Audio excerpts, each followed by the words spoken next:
Hi, welcome to IABM TV, coming to you from NAB 2024 here in Las Vegas.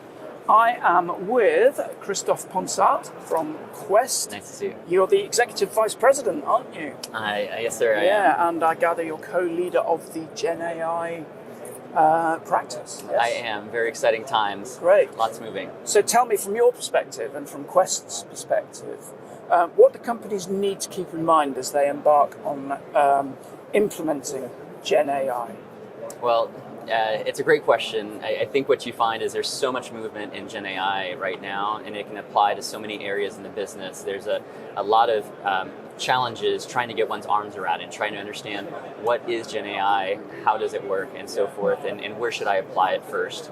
A lot of times what we try to talk through is our maturity model, and a maturity model is basically a view as to your organization and where you should be going to from a goals and vision perspective, and kind of we see a future in which kind of your AI is embedded into your culture, into your operations, really creating an area of continuous improvement that is actually transforming the organization.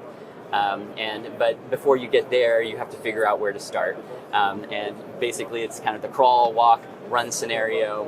And first you start off by educating yourself with what are these tools, what can they do, and then from there starting to create these pilot projects. But things are evolving so quickly, and because it affects so many different departments across the organization, having a group that is centralized, a task force that you can basically work with that creates those policies, those guidelines to enable and empower really all of these departments to be able to move forward with an appropriate direction has been critical. And we've seen most organizations are essentially, here at this step where they're trying to create alignment within their organizations across legal, across cyber, and so forth. And then once you got those things in place, then you come down to the people and the data organization, and then you kind of implement and start leveraging the technology. How long do you think it's taken most organizations to get from point zero to where most are? And how long is this the rest of the journey? No, it's a great question. The technology has been evolving so quickly, really, over the last 18 months. AI has obviously been around for quite a while, right? But the way that in which it's shifted with these new transformational models, really, it kicked off by OpenAI and now picked up by the rest of the technology organizations, has been at such a rapid clip that at first it's, you start to hear all of the noise and the information. You try to dissect what is real, what is not. You start to evaluate. It's really taken a year and a half to get to this point from some of these inceptional technologies to, okay, we've got some of our arms around it, we've got some task force, and we're going through pilot POCs. So this will be a continuous evolution. Once will you ever get to a fully transformed organization? Really, it's all about continuous improvement, right? And so one of the biggest challenges and things that we see today is all of the companies that we've worked with have created several hundred use cases of which they can apply GenAI. You start to essentially lead into what are the things that can create the biggest impact, right, in revenue, create the biggest impact in cost savings. And then you kind of contrast that with how can you create with limited risk. And with all the use cases they've already identified, if you can start to rank those based on some of these kind of core criteria, really at that point you should kind of just start, right? Start in the POC phase, start by the experimentation. It will increase your level of education, and then it will start you down that path of continuous improvement, because if you don't start, you can't continuously improve down the continued path. Yeah. Do you think there's fear of AI? Basic, perhaps from a lack of understanding of it. There's significant fear, right? And you could look at fear in a lot of different realms, right? But I think one of the biggest areas that we try to work with our clients on is incorporating change management into the adoption of GenAI really from day one. We've done this across really all of our projects prior to this, but it's so much more relevant with GenAI because in whatever instance you look at it on, one of the biggest fears is a loss of one's work, right? And a loss of one's job because this will take over. But I think as we've seen across every evolution of technology, it kind of in our history, things kind of continue to evolve, right? Things like original Adobe tools, creating more digital capabilities around, creating digital content.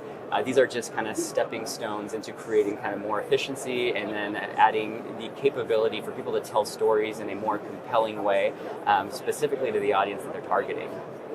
it's just another tool. You just need to know how to use it. It's just another tool. You need to know how to use it, and you can, now use it to be kind of more effective at your storytelling in a way that's more compelling with your audience.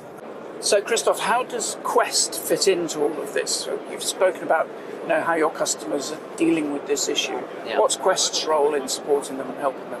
So at Qvest, we are a consulting technology partner and system integrator, and some of the areas we focus are really how do we help our customers continue to evolve their organizations from a process, technology, and systems perspective.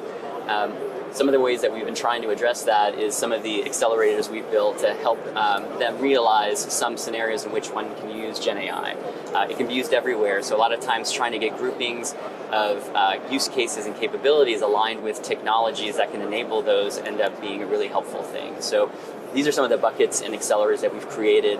The first one's around content discovery and generation. This is really around how GenAI can help make content more discoverable through searching and vectorizing that data and enabling more natural language search, which really helps drive things like story-centric news, right? With story-centric news, it really comes down to what is this story and how do I figure out and pull all the assets from our existing catalog that will be very relevant to this existing story.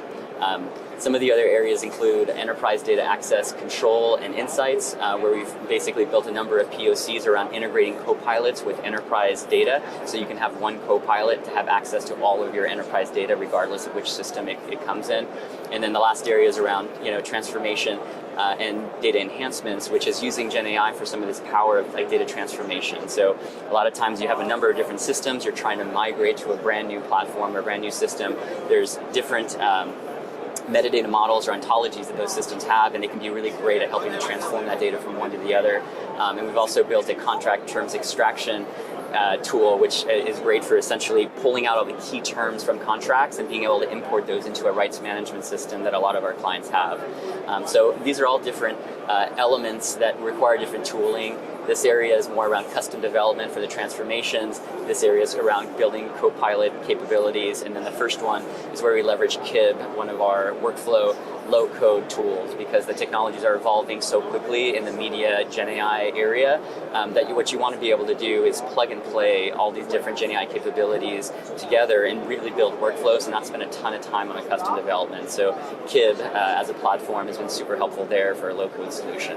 Really feels like there's no area of business that can't be supported, helped, streamlined, speeded up.